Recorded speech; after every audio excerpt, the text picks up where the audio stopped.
Hello बच्चों, let's see this question. A particle moving along a straight line with uniform acceleration has velocity 7 meter per second at A and 17 meter per second at C. B is the midpoint of AC.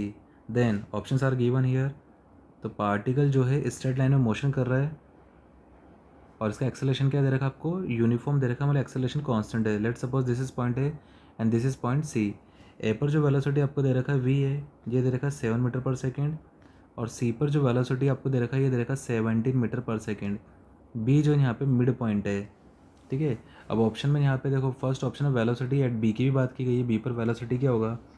A B के बीच में average velocity क्या होगा? B C के बीच में average velocity क्या होगा? तो ठीक है, हम लोग वन बाय वन सारी चीज़ें यहाँ पे फाइंड आउट करते हैं. तो वेलोसिटी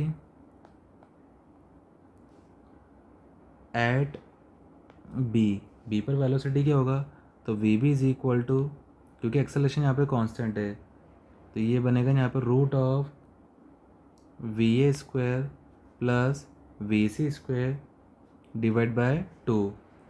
वी ए आपको गिवन है 7, वी सी आपको गिवन है 17 डिवाइड बाय 2. तो यहाँ से ये आ जाएगा रूट ऑफ 169, तो इट विल बिकम 13 मीटर पर सेकेंड. तो बी पर जो वेलोसिटी होगा वो होगा 13 मीटर पर सेकेंड, जबकि इसने ऑप्शन ए में बोला है 12 मीटर पर सेकेंड. तो इसका मतलब ऑप्शन ए यहाँ पे रॉन्ग होगा. आगे हम लोग बात करते हैं average velocity between A and B. तो average velocity from A to B. ठीक है, तो ये क्या बनेगा? It will become V A plus V B divide by 2.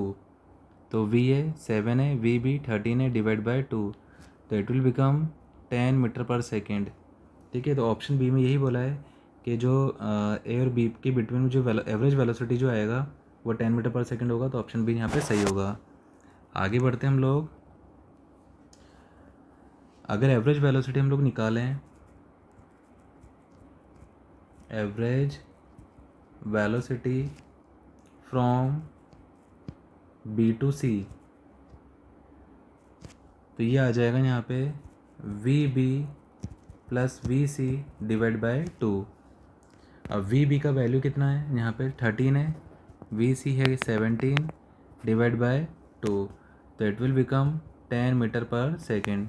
ये एवरेज वेलोसिटी आ जाएगा बी सी के बीच में, राइट.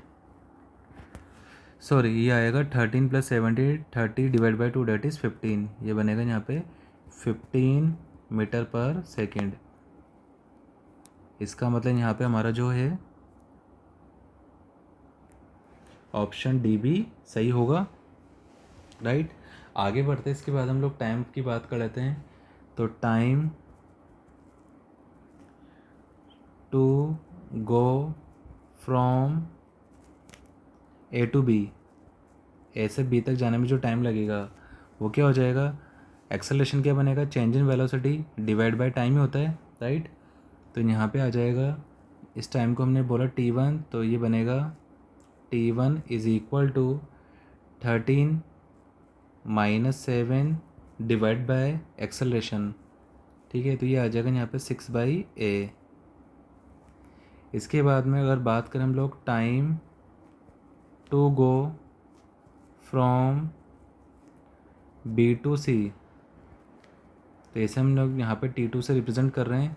तो ये आ जाएगा यहाँ पे 17 minus 13 divide by a.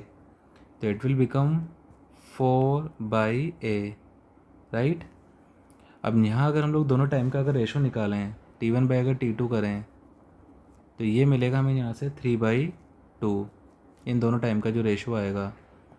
Option C में क्या बोला? The ratio of time to go from A to B to that from B to C is 3/2. तो t1 डिवाइड बाई 2 का t2 का रेशो 3/2 आ रहा है. इसका ऑप्शन सी भी सही होगा. तो option B C D will be correct. I hope you understood this question. Thank you.